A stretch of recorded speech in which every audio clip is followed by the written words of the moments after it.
Media हिंदुस्तानी की report. Brajesh जी तलवार देकर स्वागत कर रहे हैं। बल्कि याद होगा इन लोगों ने हमें और आपको कोरोना में वैक्सीन लगवा दी। बताओ वैक्सीन लगने वालों को खतरा हो गया कि नहीं हो गया? एक तरफ संविधान को खतरा और दूसरी तरफ हमारी आपकी जान को खतरा पैदा कर दिया।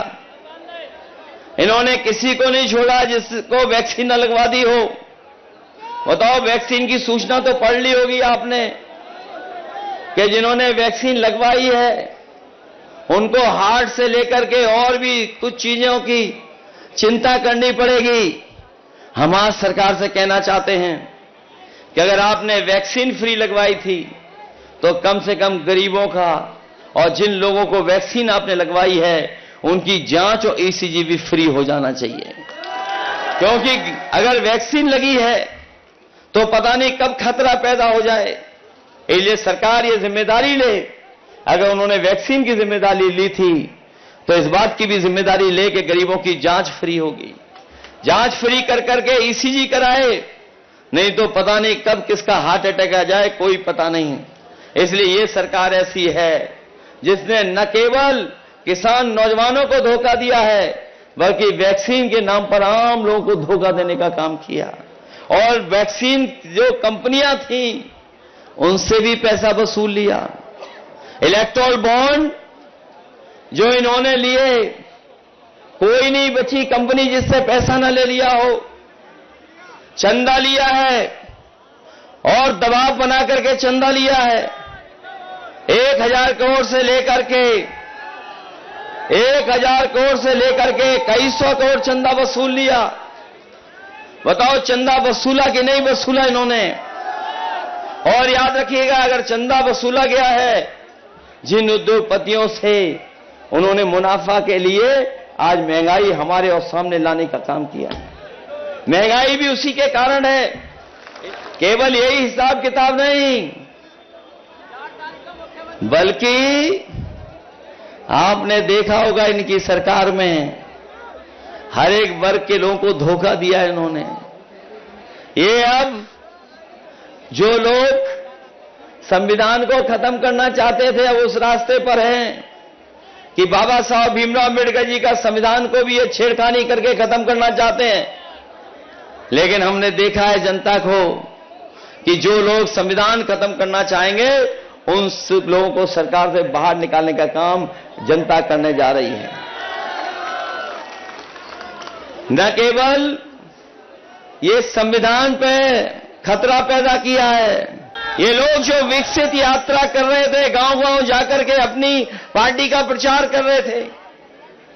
हाँ, हमारे प्रधान और गांव के रहने वाले लोग जानते होंगे अगर प्रधानों ने सहयोग न किया होता तो इनकी विकसित यात्रा भी गांव नहीं पहुंच पाती।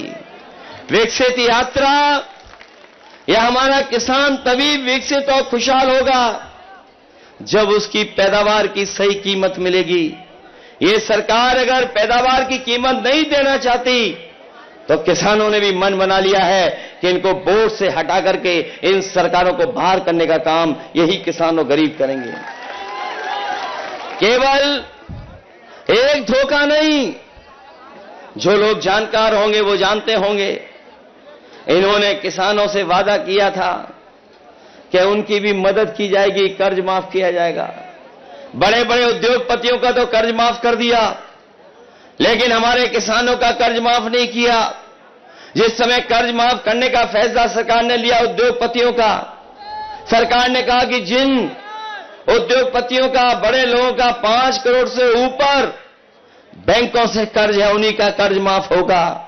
हमारा किसान मायूस रह गया क्योंकि किसान का कर्ज करोड़ों में नहीं है, लाखों में है। हम अपने किसान भाइयों को और गांव के रहने वालों को भरोसा दिलाना के जा रहे हैं इंडिया गठबंधन समाजवादी सरकार बनेगी तो आपका भी कर्ज पूरा का पूरा माफ होगा। अगर उद्योगपतियों का माफ हो सकता है तो हमारे किसानों का कर्ज क्यों नहीं माफ होगा?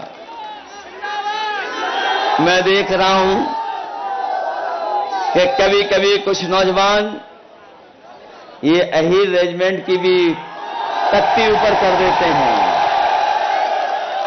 मुझे याद है 2019 का चुनाव, हमने कहा कि अकेली अहिर रेजिमेंट नहीं बनेगी, इसके साथ साथ गुजरात की भी रेजिमेंट बनेगी। अगर आप ये अग्निवीर आधी अधूरी नौकरी है, अगर कोई इसमें चला भी जाएगा तो कितने साल का मौका मिलेगा उसे? 4 साल का मौका मिलेगा, और आपको जो सुविधाएं मिलनी चाहिए वो भी नहीं मिलेंगी। याद होगा नेताजी ने अपने शहीद जवानों के सम्मान में यह फैसला लिया था कि अगर कोई जवान सीमा पर शहीद होगा तो उसका पूरा का पूरा सरकार खर्चा करेगी और पूरे सम्मान के साथ उसके घर परिवार में पार्थिव शरीर पहुंचाया जाएगा। लेकिन अग्निवीर अगर कोई शहीद होगा तो शायद उसको वो भी सम्मान नहीं मिलेगा। इन्होंने केवल अग्निवीर से नौजवानों को निराश नहीं किया, बल्कि इस सरकार में जितनी भी परीक्षाएं लिखी गई हैं सब पेपर लीक हो गए। और हमारा नौजवान जानता होगा 10 परीक्षाओं से ज्यादा के पेपर लीक हुए हैं, और यह सरकार जानबूझ करके करा रही है। जिन नौजवानों का इन्होंने भविष्य अंधकार में डाला है, अगर हम उनका हिसाब किताब लगा लें तो अभी तक 60 लाख ऐसे बच्चे हैं जो परीक्षा लिखने गए, लेकिन परीक्षा का पेपर लीक हो गया, उसकी वजह से वो परीक्षा नहीं दे पाए। वो 60 लाख हैं, और अगर उनके मां बाप को जोड़ दें तो 60 लाख गुणा 3 कर दें। अगर हम एक जो नौजवान था जो परीक्षा देने गया था, उनके मां बाप 3 सदस्य अगर हम जोड़ लें तो 60 लाख से अगर हम गुणा कर देंगे तो 1 करोड़ 80 लाख, और यही 1 करोड़ 80 लाख का अगर हम भाग दे देंगे 80 लोकसभाओं से, तो इनका 2,25,000 लोग नाराज हैं इनसे। बताओ 2,25,000 से कैसे बचेंगे ये? सभी समाजवादी पार्टी के नेता जो मंच पर हैं, जावेद आबदी से लेकर के सभी हमारे समाजवादी साथी, कांग्रेस पार्टी के नेता, आम आदमी पार्टी के नेता, और मैं देख रहा हूं हमारे बाईं तरफ एक मंच है, दूसरा दाईं तरफ।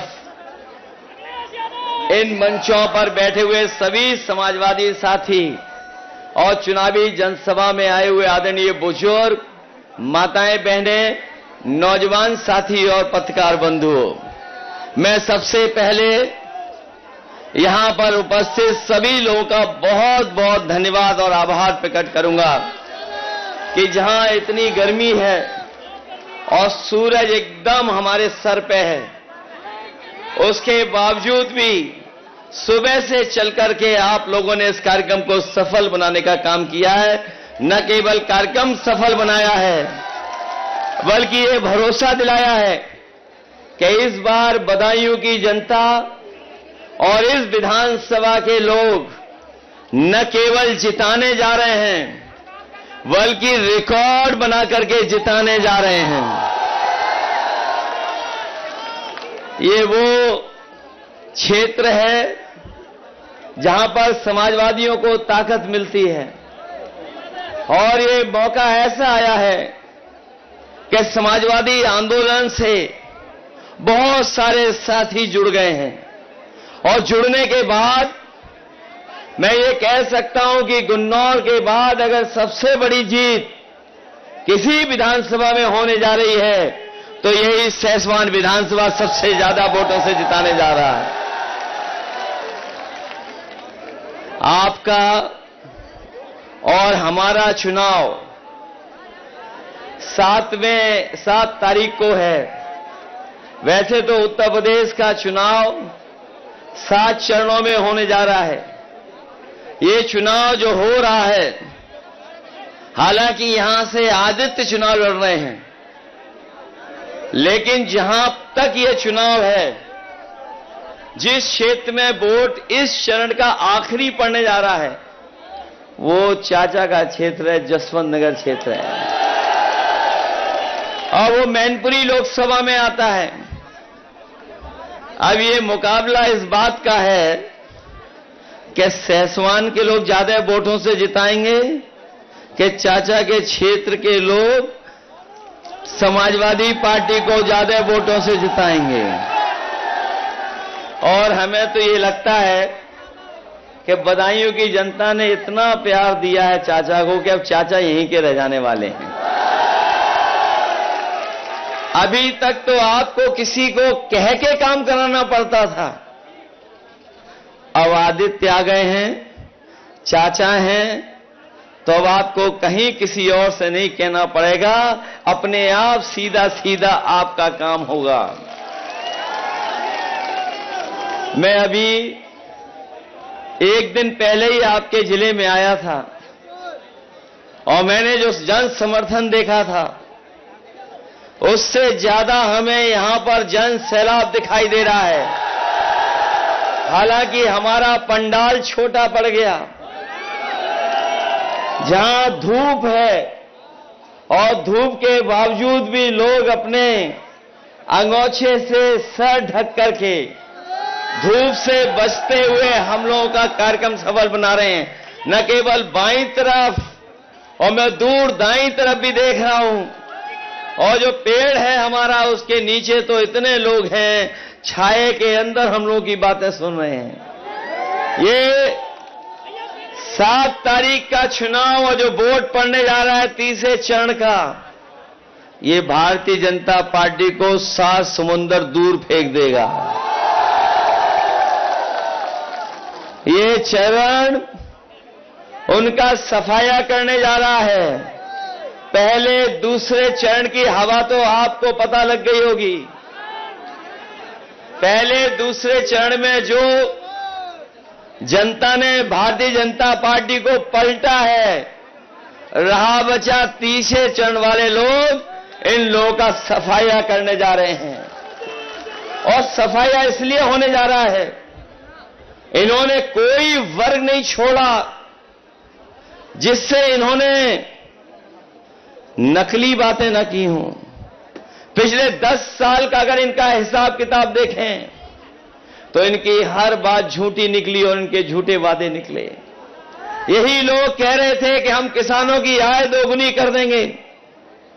आज किसान अपना हिसाब किताब लगाता है, लागत को देख करके चिंता करता है, और इस महंगाई में जो उसका मुनाफा होना चाहिए, जो पैदावार का मूल्य होना चाहिए, वो ये सरकार दे नहीं पा रही है। और परिणाम ये है कि लागत लगाने के बाद, अपनी मेहनत पूरी करने के बाद भी हमारा किसान खुशहाल नहीं हो पा रहा है, गांव के लोग खुशहाल नहीं हो पा रहे हैं। जो लोग कहते थे आय दोगुनी कर देंगे, उन्होंने 3 काले कानून लाने का काम किया था और उनकी साजिश थी कि हम किसानों की जमीन भी छीन लें, उनकी पैदावार पे भी कब्जा कर लें। लेकिन हम अपने किसानों को बधाई देना चाहते हैं, वो जाकर के दिल्ली में धरना दिया, बैठे रहे, कीलें लगी, दीवारें बनाई गई, ट्रैक्टरों को डीजल नहीं भरने दिया, लेकिन उन्होंने अपना आंदोलन पीछे नहीं किया और तब तक डटे रहे जब तक सरकार ने 3 काले कानून वापस नहीं ले लिए। लेकिन अभी लड़ाई किसानों की खत्म नहीं हुई है। ये वही लोग हैं जो एमएसपी देने से पीछे हट रहे हैं। इस बार समाजवादी पार्टी और इंडिया गठबंधन ने तय किया है अपने किसानों को, गरीबों को खुशहाल बनाने के लिए सरकार बनने के बाद किसानों को एमएसपी का कानूनी अधिकार दिला करके किसानों को खुशहाल बनाने का काम करेंगे। इसलिए हम आपसे विशेष अपील करने आए हैं। ये 7 तारीख को वोट पड़ने जा रहा है। ये तीसरे चरण का चुनाव है। बदायूं से लेकर के मैनपुरी, बदायूं से भी नेताजी सांसद रहे, आपने चुनकर के भेजा। जितना लगाव उनको मैनपुरी इटावा से था, उससे ज्यादा लगाव बदायूं की जनता से भी नेताजी का हमेशा बना रहा है। और जब भी हम लोग सरकार में आए, बदायूं को कभी विकास में पीछे नहीं छोड़ा। चाहे सड़कें बनानी हो, चौड़ी चौड़ी सड़कें बनी, चाहे बिजली के इंतजाम के लिए सबस्टेशन बनाना पड़ा हो, चाहे अपने गरीब लोगों के स्वास्थ्य की चिंता कर करके मेडिकल कॉलेज दिया हो, और चाहे एम्बुलेंस से लेकर के 100 नंबर वाली व्यवस्था की हो। समाजवादी सरकार में हर व्यवस्था करने का काम किया। चाहे लैपटॉप बांटने की बात रही हो और चाहे और सुविधा देने की बात रही हो, समाजवादी सरकार में सुविधा हमेशा देने का काम हुआ। इसलिए हम आपसे विशेष निवेदन अपील करने आए हैं कि ये सेसवान जो अच्छे रिकॉर्ड मतों से जिता सकता है, रिकॉर्ड मतों से जिताना और इतने वोटों से जिताना कि पता लगे लोगों को कि हां सेसवान के लोग भी और बदायूं की जनता भी इस बार भारतीय जनता पार्टी को सबक सिखाने के लिए तैयार थी। इसलिए मदद करिए, सहयोग करिए। हम आपको भरोसा दिलाते हैं, जिस विश्वास के साथ आपने हमेशा सहयोग किया है इस क्षेत्र के विकास के लिए, हम समाजवादी हमेशा तैयार रहेंगे। और आदित्य तो नौजवान है, नौजवान बहुत दिनों तक आपके बीच में रहेगा और बिना भेदभाव के आपके बीच में आपका सम्मान कर करके इस क्षेत्र का विकास कराने का काम करेगा। उसके लिए जो भी सहयोग करना पड़ेगा, हम समाजवादी लोग मिलकर के उसका सहयोग करेंगे। इन्हीं शब्दों के साथ हमें पूरा भरोसा है कि आप सब लोग मिलकर के अच्छे वोटों से उन्हें जिता करके भेजोगे। आप सबका बहुत बहुत धन्यवाद। BN बांसवाड़ा न्यूज चैनल को सब्सक्राइब कर लाइक और शेयर भी करते रहें। साथ ही हमारे Facebook page, Twitter, Instagram, Telegram, WhatsApp news channel को फॉलो करें।